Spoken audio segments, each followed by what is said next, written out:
தராவே தொழுகையின் இடையில் ஓதக்கூடிய அந்த திக்ருகளை உருவாக்கியது யார்? இது சஹாபாக்கள் காலகட்டத்திலே இருந்ததா? முதலாவதாக நாங்கள் தராவீஹ் தொழுகை என்றால் என்ன என்பதை புரிந்து கொள்ள வேண்டும். இன்று அதிகமான தொழுகைகள் அந்த பேருக்கு சம்பந்தமில்லாமல் தொழப்பட்டு கொண்டிருப்பதுதான் கவலை அளிக்கக்கூடியதாக இருக்கின்றது. அதிலேயும் சில இடங்களிலே இந்த தராவீஹ் தொழுகையும் அவ்வாறு தான் அமைகின்றது. இதை பற்றி நாங்கள் சிந்திக்கும் பொழுது தராவீஹ் என்றாலே ஓய்வெடுத்தல், பல தடவைகள் ஓய்வெடுத்தல். தர்வீகத்துன் என்றால் ஒரு முறை ஓய்வெடுத்தல், தராவீஹ் என்றால் பல தடவைகள் ஓய்வெடுத்தல். இவ்வாறு ஓய்வெடுத்து தொழுதால் தான் அது தராவீஹ். அவ்வாறு ஓய்வெடுக்காமல் தொழுதால் அது தராவீஹ் கிடையாது. முன்னைய காலங்களிலே 4 ரகாத்துக்கள் முடியும் பொழுது அங்கே ஸலவாத் ஓதுவார்கள், திக்ரு ஓதுவார்கள், ஹலீஃபாக்களுடைய பேர்கள் சொல்லுவார்கள், துஆ பிரார்த்தனைகள் ஈடுபடுவார்கள். இவ்வாறு ஒவ்வொரு 4 ரகாத்துக்கும் இடையிலே ஒரு ஓய்வு எடுத்ததன் பின்னால் தான் தொழுவார்கள். ஆனால் இதற்கெல்லாம் ஆதாரம் இல்லை. இதெல்லாம் ஹதீஸில் இல்லை என்று சொல்லக்கூடியாக்கள், அதிலேயும் இந்த தராவீக ஜுஸு ஓதி தொழுவிக்கிறோம் என்று சொல்லக்கூடிய ஆக்கள், அதாவது இந்த பிழையான சிந்தனைகளில் உள்ளவங்க என்ன செய்கிறாங்க, 4 ரக்காத் தொழுது முடிஞ்ச பிறகு ஓய்வு எடுக்கிறல்ல. 4 ரக்காத் 2 ரக்காத் தொழுது சலாம் கொடுத்ததுக்கு பிறகும், அதே போல் 4 ரக்காத் தொழுதுட்டு சலாம் கொடுத்த பிறகும் ஒரு ஓய்வு எடுக்கிறாங்க. இல்லை, ஓய்வு எடுக்காமல் தொழுதேன்டா தராவீஹ் இல்லை. ஓய்வு எடுக்காமல் தொழுதா அந்த தொழுகைக்கு எப்படி தராவீஹ் என்று சொல்கிறேன்? அப்போ அதனால் ஓய்வு எடுத்து தொழுவது தான் இந்த தொழுகையுடைய பேரு. அது ஓய்வு எடுத்து தொழுதால் தான் தராவீஹ், இல்லாவிட்டால் தராவீஹ் கிடையாது. இப்பொழுது நாங்கள் பார்ப்போம், இந்த ஒவ்வொரு 4 ரக்காத்துக்கும் இடையிலே எந்த அளவு ஓய்வெடுக்க வேண்டும்.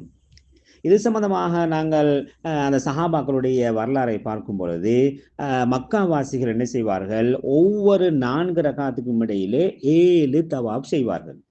ஒவ்வொரு 4 ரகாத்துக்களும் இடையிலே 7 தவாப் செய்வார்கள். 7 முறை காபாத்துல்லாவை சுற்றி வருவார்கள் என்பதாக அறிஞர்கள் கிதாபுகளை சொல்லி காட்டுகின்றார்கள். எனவே இவ்வாறு ஒவ்வொரு 4 ரகாத்துக்கும் இடையிலே 7 தடவைகள் தவாப் செய்திருக்கின்றார்கள். எனவே 7 தடவைகள் தவாப் செய்வதற்கு எவ்வளவு நேரம் செல்லுமோ அந்த அளவு நேரம் ஓய்வெடுக்க வேண்டும் என்பதை இதன் மூலமாக அறிய முடிகின்றது. இவ்வாறு ஒவ்வொரு 4 ரகாத்துக்கும் இடையிலே மக்காவாசிகள் தவாப் செய்த பொழுது இதே மாதிரியான ஒரு பாக்கியம் மதீனாவாசிகளுக்கு கிடையாது, அங்கே தவாப் செய்ய முடியாது என்ற காரணத்தினால் அவர்கள் என்ன செய்தார்கள், ஒவ்வொரு 4 ரகாத்துக்கும் இடையிலே தனித்தனியாக இன்னும் 4 ரக்காத்துகளை தொழுது கொள்வார்கள். 4 ரக்காத்து முடிந்ததன் பின்னால் இமாமோடு இல்லாமல் தனித்தனியாக என்ன செய்வார்கள், 4 ரக்காத் தொழுவார்கள். அவ்வாறு 4 ரக்காத்து தொழுது முடிந்ததுக்கு பிறகுதான் திரும்ப தராவீஹ் தொழுடைய 5வது ரக்காத்து ஆரம்பிக்கும்.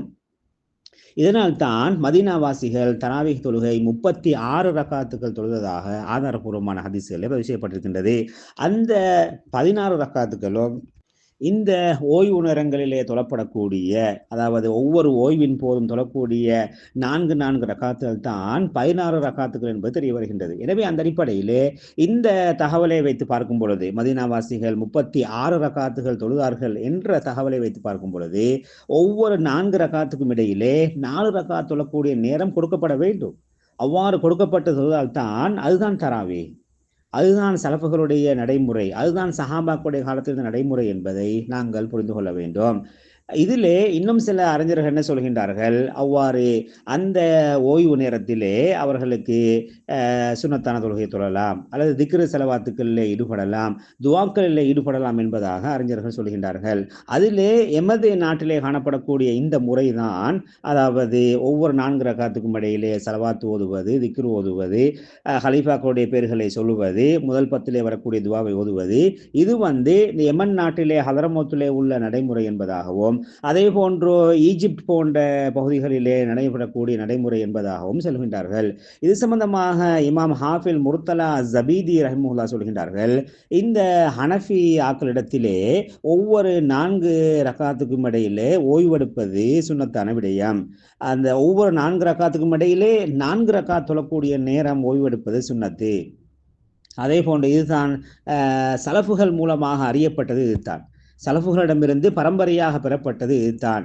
இவ்வாறு தான் அபு ஹனீஃபா இமாமை தொட்டும் சொல்லப்பட்டிருக்கின்றது. அதிலேயும் அவர்களுக்கு அந்த இடைப்பட்ட அந்த ஓய்விலே தஸ்பீஹ் செய்யலாம், குர்ஆன் ஓதலாம், அல்லது 4 ரக்காத்துகளை தனியாக தொழலாம். அதிலேயும் மக்காவாசிகள் 7 தவாஃபுகள் செய்யக்கூடியவராக இருந்திருக்கின்றார்கள்.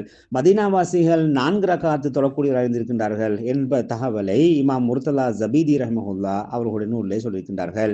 அதே போன்று ஷாஃபி மதுஹபை சார்ந்த இமாம் அபூ ஸுரா ரஹ்மஹுல்லா அவர்களும் இந்த கருத்தை சொல்லியிருக்கின்றார்கள். அதிலே தான் இந்த ஹதர்மூத்திலே இவ்வாறான நடைமுறை இருப்பதாக சொல்லப்பட்டிருக்கின்றது. எனவே இந்த ஓய்வுடைய நேரத்தில் ஓய்வெடுப்பது அவசியம். ஓய்வெடுத்தால் தான் தராவி, இல்லாவிட்டிய தராவி கிடையாது. எனவே அந்த அடிப்படையிலே அந்த ஓய்வின் போது அங்கே மக்காவாசிகள் தவாப் செய்திருக்கின்றார்கள். ஏனையவர்களுக்கு இன்னும் 4 ரக்காத் தொழ முடியும், அல்லது அந்த அளவுக்கு துஆ பிரார்த்தனையில் ஈடுபட முடியும், இல்லை அந்த அளவு தஸ்பீகள் ஸலவாத்துகள் ஓதவும் முடியும். இவ்வாறு செய்து தொழுதால் தான் தராவிஹ் தொழுகை, இல்லாவிட்டால் அது தராவிஹ் தொழுகை கிடையாது.